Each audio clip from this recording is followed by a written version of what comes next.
सो hey guys, सो आज मेरे साथ जुड़ चुके हैं शशांक रुस्तगी।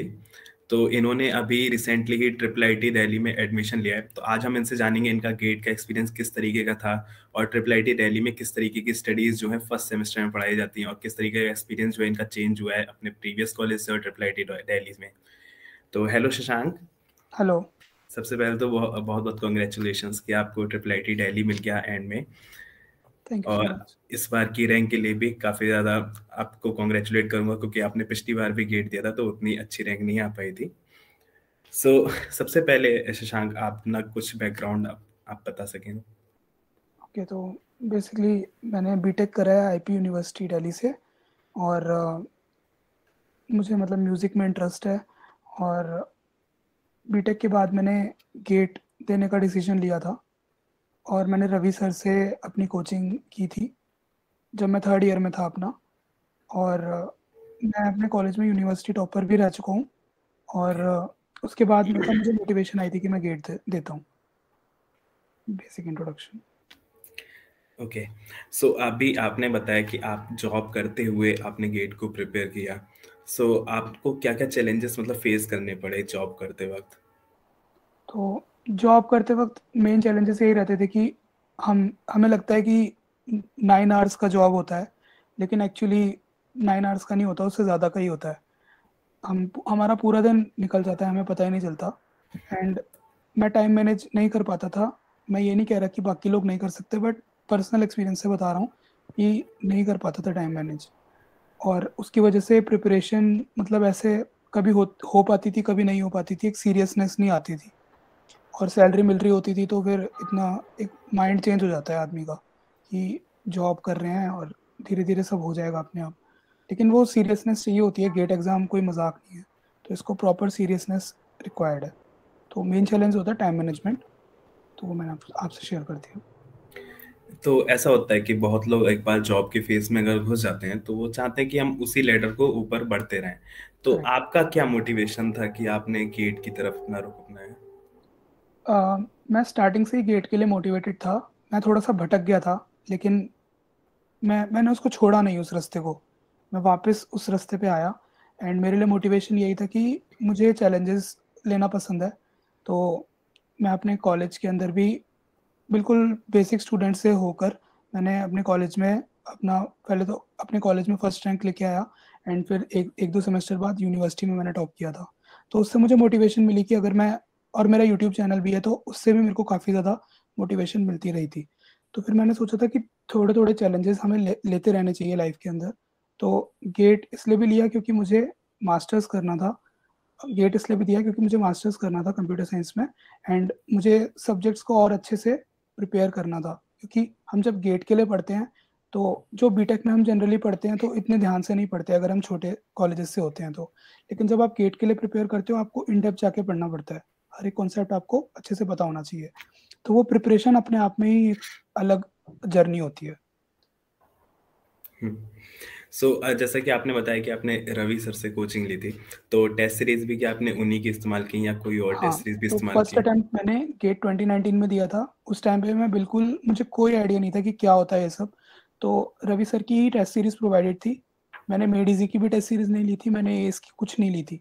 और टेस्ट सीरीज भी मैं ठीक से नहीं देता था, मुझे डर था कि टेस्ट सीरीज में कम मार्क्स आते हैं, तो मैंने स्टार्टिंग के 4-5 टेस्ट दिए थे।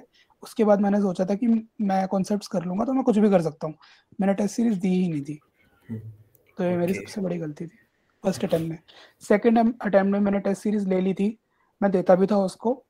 और जितना मैं कर पाया 2-3 सब्जेक्ट अपने, उनको मैंने अच्छे से प्रिपेयर करके अपनी सेकेंड अटेम्प्ट में कर लिया था। ओके। सो आपने अपनी गेट की जो जर्नी थी वो कौन से ईयर में स्टार्ट कर दी थी। तो मेरी गेट की जर्नी स्टार्ट हुई थी थर्ड ईयर के अंदर, जब हमारे सब्जेक्ट्स आते हैं computer networks, micro processors, operating system, compiler design, ये सब सब्जेक्ट्स आते हैं थर्ड ईयर में। तो उस टाइम पे मैं एक इंटर्नशिप के लिए गया था, वहाँ पर मुझे किसी से पता चला कि गेट होता है कुछ। तो फिर घर पर आकर वो रवि सर की भी बात कर रहे थे, तो फिर मैंने रवि सर को सर्च किया। और रवि सर के कंप्यूटर नेटवर्क्स की वीडियोस तो सबको ही पता है कि कितने फेमस हैं। तो मैंने थोड़ा गो थ्रू किया, उनकी कुछ वीडियोस देखे और मुझे उनके पढ़ाने का स्टाइल अच्छा लगा। तो फिर मैंने पापा को बोला था कि मुझे कोचिंग के लिए पैसे दे दीजिए, तो उन्होंने रवि सर की कोचिंग में एनरोल करवा दिया था। तो फिर मैंने रवि सर का कोर्स ले लिया था उस टाइम पे। ओके। सो अगर आज कोई स्टूडेंट जो है वो प्रिपरेशन स्टार्ट करना चाहे, तो उसको लगभग एस्टिमेटेड कितना टाइम लग सकता है सारा सिलेबस कंप्लीट करने में? उसको लगभग कितना टाइम देना चाहिए?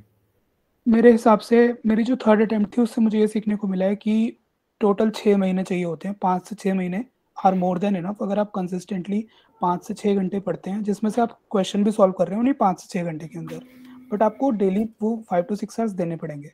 एंड अगर आप ये करते हो तो 6 मंथ्स के अंदर आप कर सकते हो गेट प्रिपरेशन मेरे हिसाब से।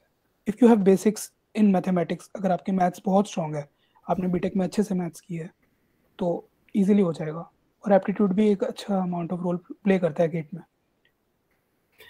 तो किन किन सब्जेक्ट्स पे आप अगर कहेंगे कि फोकस करना जरूरी है, क्योंकि अभी जो है जनवरी चल रहा है, नेक्स्ट मंथ गेट का एग्जाम होने वाला है, तो अभी अगर कोई जो है वो अभी अपनी सारे सब्जेक्ट्स नहीं कंप्लीट कर पाया, तो उन्हें किन सब्जेक्ट्स पे ज्यादा फोकस रखना चाहिए? सबसे पहले तो 15 मार्क्स का इंजीनियरिंग मैथ्स और डिस्क्रीट मैथ्स होता है, और 15 मार्क्स का एप्टीट्यूड होता है। 30 मार्क्स तो यही हो गए। तो ये मोटे मोटे 30 मार्क्स अगर अच्छे से कोई कर लेता है तो काफ़ी अच्छा परफॉर्म कर सकता है as compared to other students. इसके अपार्ट डीएसए कर ले अगर, C programming, data structures, algorithms और टीओसी, अगर ये कर लेगा तो आई थिंक मेजरली उसने कवर कर लिया। उसके 40 to 50 मार्क्स तो इसी में ही आ जाएंगे मेरे हिसाब से। तो बाकी के रिमेनिंग सब्जेक्ट्स के बेसिक बेसिक कॉन्सेप्ट्स जैसे उनको एनालाइज करना चाहिए। जैसे गेट ओवरफ्लो एक वेबसाइट है, उस पर आपको क्वेश्चंस मिलते हैं, तो अलग अलग क्वेश्चंस जो रिपीट होते हैं पैटर्न, तो आपको पैटर्न विजुअलाइज करना पड़ेगा कि इस टाइप के क्वेश्चन इस सब्जेक्ट से आते हैं। तो वो कॉन्सेप्ट आप सीख सकते हो। जैसे सीओएम से कैश मेमोरी के और पाइपलाइनिंग के क्वेश्चन आते हैं, तो अगर आप उसको अच्छे से कर लोगे तो आपको पता है कि आप निकाल पाओगे गेट अच्छे से। तो थोड़ा सा जी। स्ट्रेटेजी बनानी पड़ती है इसके लिए। ओके। सो आपने वीडियो लेक्चर्स देखे थे, तो उसके बाद नोट्स वगैरह प्रिपेयर करेंगे, तो क्या स्ट्रेटेजी रहनी चाहिए नोट्स को बनाने के लिए जब हम तो वीडियो सबसे लेक्चर्स पहले देख मैं रहे ये होते हैं? कहूँगा कि रवि सर के वीडियोस मैं देखता था, तो मैं ऐसा रिकमेंड नहीं करूँगा कि सब देखें, क्योंकि थर्ड अटेम्प्ट में मुझे काफ़ी ज़्यादा नॉलेज मिलेगी और कहाँ कहाँ से पढ़ना चाहिए। तो रवि सर के अपार्ट में एनपीटीएल लेक्चर्स भी देखता था, वहाँ से भी नोट्स प्रिपेयर करता था अपने। और एनपीटीएल में असाइनमेंट्स होते हैं बहुत सारे, उनके क्वेश्चंस होते हैं एमसीक्यू टाइप के, तो वो भी कभी कभी मैंने देखा है टेस्ट सीरीज वाले वही क्वेश्चन उठा के अपने टेस्ट सीरीज में भी डाल देते हैं। तो हम्म। एनपीटीएल बहुत अच्छा रिसोर्स है। सबसे पहले मैं फोरमोस्ट बोलूंगा कि एनपीटीएल से आपको अपनी प्रिपरेशन करनी चाहिए, क्योंकि वहाँ पे सब कुछ मिल जाता है। एनपीटीएल और गेट ओवरफ्लो, अगर इन दोनों का कॉम्बिनेशन आप लेते हो तो I think this is more than enough. तो मैं सबको रेकमेंड करूंगा कि गेट ओवरफ्लो की जो 3 पीडीएफ आती हैं, आप उनको प्रैक्टिस कीजिए एटलीस्ट 2 से 3 बार। अगर 3 बार नहीं हो पाता तो 2 बार तो कम से कम करना ही चाहिए। तो उससे हम्म। काफ़ी ज़्यादा मतलब अच्छा रिजल्ट आएगा आपका। हाँ, और मैं भी ये चीज ऐड करना चाहूँ कि वो जो 3 पीडीएफ आती है उसमें गेट के अपार्ट आपको इसरो और बाकी एग्जाम्स के हाँ, भी क्वेश्चन मिलते हैं। टीआईएफआर, इसरो, इन सब के हाँ, क्वेश्चंस होते हैं। तो वो लगाना काफी ज्यादा इम्पोर्टेंट है। तो आपने एप्टीट्यूड का जो पोर्शन है वो किस तरीके से कवर किया, कि आप रोज मतलब एप्टीट्यूड प्रैक्टिस करते थे? एप्टीट्यूड में यूट्यूब पे वीडियोस ऐसे ही देख लेता था टॉपिक वाइज। जैसे उनके सब पार्ट्स होते हैं कि रेशियो, एग्रीगेशन, प्रोपोर्शन, इन सब के। तो वीडियोस से मैंने उनको जितना हो सकता था, फार्मूलाज जो होते थे स्टैंडर्ड फार्मूलाज, वो मैंने वहाँ से प्रैक्टिस किए थे। तो डेली में मतलब आधा घंटा देता था, उससे ज़्यादा नहीं देता था, मैं झूठ नहीं बोलूँगा, नहीं ओके। देना चाहिए। ओके। सो इस बार क्या था कि मल्टीपल करेक्ट क्वेश्चन जो है वो ऐड कर दिए गए हैं, और इस जो अब अटेम्प्ट आएगा उसमें भी होंगे, तो उनको हैंडल करने का कोई स्पेसिफिक तरीका? उनको बस यही हैंडल कर सकते हैं, क्योंकि वो काफ़ी थ्योरेटिकल भी हो सकते हैं। जैसे कोई कॉन्सेप्ट के अराउंड वो क्वेश्चंस बन सकते हैं, तो आपको ये मेक श्योर करना पड़ेगा कि आप किसी भी कॉन्सेप्ट को ऊपर ऊपर से ना पढ़ें, आप एकदम इन डेप्थ आपको पता होना चाहिए। एंड कभी कभी वो सब्जेक्ट्स को भी कनेक्ट करते हैं क्वेश्चंस में, जैसे ओएस और सीओए को कनेक्ट कर सकते हैं, सी प्रोग्रामिंग और कंपाइलर को कनेक्ट कर सकते हैं। तो बस स्ट्रेटेजी यही है कि जितना आप लॉजिकल रह सकते हैं उतना रहिए, और कोई तुक्का मत लगाइए वहाँ पे। बस यही बता सकता हूँ मैं। तो इस बार से अभी पिछली बार से क्या हो गया है कि थर्ड ईयर में जो स्टूडेंट्स हैं वो भी गेट एग्जाम को दे सकते हैं। राइट। तो अगर जिसने अभी रिसेंटली टीयर 3 कॉलेज में अगर एडमिशन लिया है बंदे किसी स्टूडेंट ने, तो आपको रिकमेंड क्या करेंगे कि कब कौन सी ईयर से उसे अपनी गेट की प्रिपरेशन जो है स्टार्ट कर देनी चाहिए, अगर वो पूरा फोकस्ड है तो?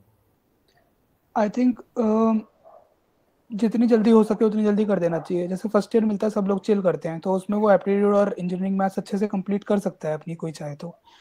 अभी जैसे मैं टायर 1 कॉलेज में पढ़ रहा हूँ, यहाँ पे मैं हॉस्टल में भी रह चुका हूँ, तो बीटेक के बच्चों को देखता हूँ तो वो काफ़ी ज़्यादा मतलब फर्स्ट ईयर में ही वो कोडिंग वगैरह भी करते हैं, और अच्छे से उनके मैथ्स के कॉन्सेप्ट बहुत स्ट्रांग होते हैं, और हम्म। एप्टीट्यूड भी वो करते रहते हैं।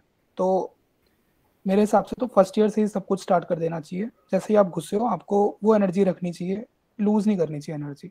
और एक एक गाइड होना आपका ज़रूरी है, क्योंकि मुझे कोई गाइड नहीं मिल पाया था, तो इसलिए मेरी प्रिपरेशन बहुत लेट स्टार्ट हुई। लेकिन आजकल तो काफ़ी ज़्यादा यूट्यूब पे चैनल्स हैं, और हर जगह से आप पढ़ सकते हो, एनपीटीएल है। तो लोगों को अवेयरनेस नहीं है कि प्रिपरेशन कैसे करनी चाहिए, तो वो अवेयरनेस स्टार्टिंग से रहे तो सही है, फर्स्ट सेमेस्टर से। ठीक है। जी, जैसा कि आपने बताया कि आपने टेस्ट सीरीज में जो गलती करी थी कि आपने फुल लेंथ टेस्ट इतने नहीं दिए। तो हम्म। अगर कोई वो गलती नहीं करना चाहे और तो कितने फुल लेंथ टेस्ट उसे लगभग देने चाहिए? तो ये काफ़ी डिबेटेबल क्वेश्चन है, क्योंकि मैंने देखा है कि कुछ बच्चों को जिनकी मतलब टॉप 10 रैंक में मेरी बात होती है कुछ बच्चों से, तो उनसे मैंने पूछा था, तो वो बोलते थे कि उन्होंने 2-3 टेस्ट ही दिए थे बस, क्योंकि उनके बेसिक्स ही इतने स्ट्रांग होते हैं और उनकी मैथ्स पे बहुत अच्छी होल्ड होती है। तो बस गेट के दिन आपको क्या करना चाहिए, बेसिकली आपको काम होना चाहिए सबसे पहले तो। बिल्कुल घबराना नहीं चाहिए। आपने अगर प्रैक्टिस करी है टेस्ट सीरीज की, या फिर अगर आपको कोई कॉन्सेप्ट क्लियर है, तो आप अच्छे से अगर वहाँ पर अपना बिना डरे आप करते हो, तो आपका इजीली हो जाएगा, कोई दिक्कत नहीं आएगी। लेकिन टेस्ट सीरीज मैं रेकमेंड करता हूँ कि देनी चाहिए। मतलब हर कोई इतना ब्रिलियंट नहीं होता, कुछ लोग मेहनत करके भी बनते हैं, कुछ लोग बाय डिफॉल्ट होते हैं बचपन से ही। तो टेस्ट सीरीज देना बहुत इंपॉर्टेंट है। मैंने भी दी थी।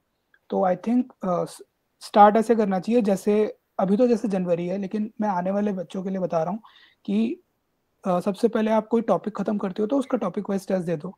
फिर सब्जेक्ट करते हो तो पूरा सब्जेक्ट टेस्ट भी दे दो। एंड बीच बीच में आपको ऐसा लगेगा कि आपको पूरे दिन कुछ काम नहीं है, तो आप फिर से कोई भी ऐसे पुराने पढ़े हुए सब्जेक्ट का टॉपिक वाइज या सब्जेक्ट वाइज दे सकते हो।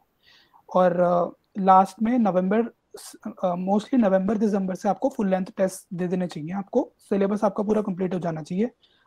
जनवरी में इट शुड बी लाइक कि आप एक्स्ट्रा मेहनत कर रहे हो, आप पढ़ी हुई चीज को रिवाइज कर रहे हो अच्छे से, और फिर से आप मतलब ऐसे कर लो कि एक एक दिन छोड़ के या तो 2-2 दिन छोड़कर आप फुल लेंथ टेस्ट दे दो।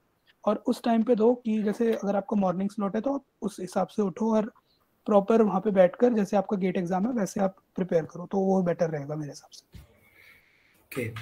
सो अभी जिनका नेक्स्ट मंथ एग्जाम है उनके लिए कोई टिप एंड में आप देना चाहें? टिप यही है कि अभी बहुत सारे बच्चे पैंडेमिक से डरे हुए हैं कि पता नहीं एग्जाम पोस्टपोन होगा कि नहीं, तो हल्के में ले रहे हैं कि एग्जाम नहीं होगा। तो सबसे पहले तो ये नहीं सोचना चाहिए। और मेरे हिसाब से तो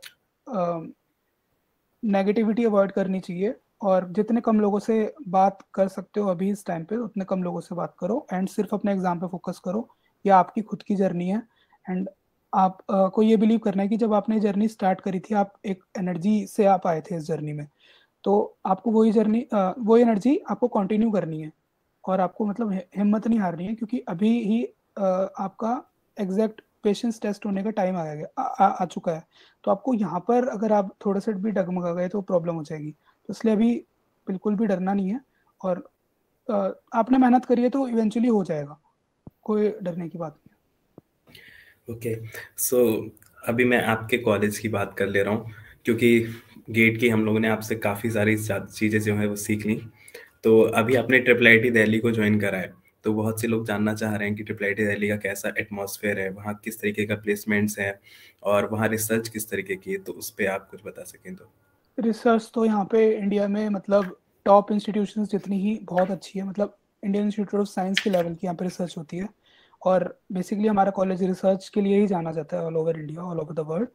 तो रिसर्च बहुत अच्छी होती है यहाँ पे, पहली चीज़। और प्लेसमेंट्स भी as compared to other colleges अच्छे लेवल पे ही होती है प्लेसमेंट्स यहाँ पे, तो उसकी टेंशन लेने की ज़रूरत नहीं है। और अब कॉलेज के अंदर आने के बाद ये चीज़ रियलाइज़ हुई है जो पहले बच्चों को रियलाइज़ नहीं होती, जो दे डिसाइड टू टेक कि कौन से कॉलेज में जाना है।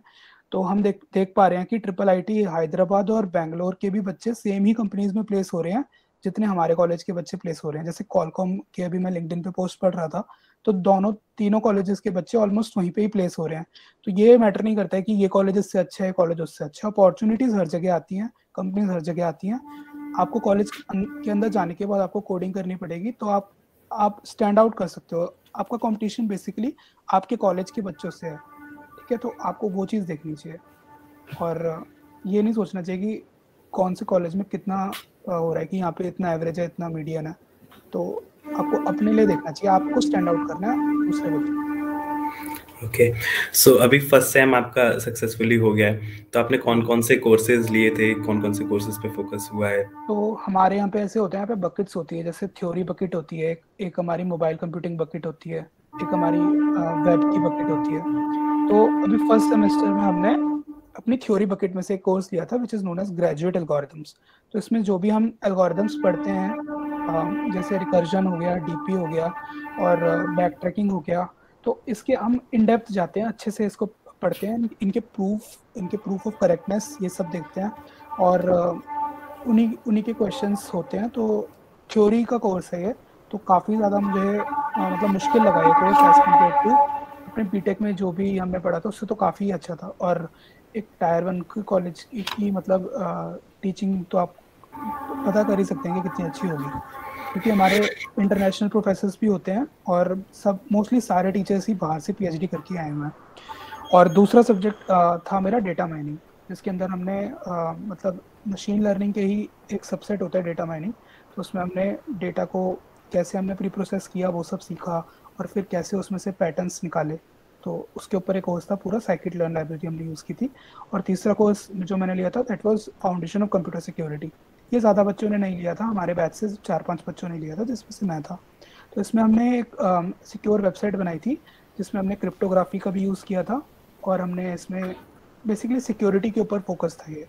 तो इस कोर्स से भी काफ़ी कुछ सीखने को मिला, और हमारा एक इसमें प्रोजेक्ट बना था वेबसाइट बनाने का, तो अच्छी लर्निंग थी। और एक हमारा मैंडेटरी सब्जेक्ट था ऑब्जेक्ट ओरिएंटेड प्रोग्रामिंग का, तो वो सबको करना था, उसमें भी हमें एक प्रोजेक्ट बनाना था जावा और ओप्स कॉन्सेप्ट यूज़ करके, तो वो भी इजीली हो गया।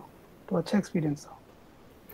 ओके, सो शशांक, बहुत बहुत अच्छा लगा आपसे बात करके और आपके एक्सपीरियंसेस को जान के। होप करता हूँ जो लोग भी ये इंटरव्यू देखेंगे वो बहुत ज़्यादा मोटिवेटेड फील करेंगे और उन्हें पता लगेगा कि आखिर किस तरीके से आपकी जो जर्नी रही है गेट एग्जाम की। तो thank you Shashank. Thank you so much. So guys, and में जाते जाते मैं एक बात बता दूं कि शशांक का खुद का एक यूट्यूब चैनल है जहाँ पे वो गेट से रिलेटेड कंटेंट डालते हैं। बाकी जो लोग प्लेस्ड हो रहे हैं अभी उन लोग के इंटरव्यूज डालते हैं, तो आप चेकआउट करिए उसे। मैं लिंक मैं डिस्क्रिप्शन में डाल दिया है।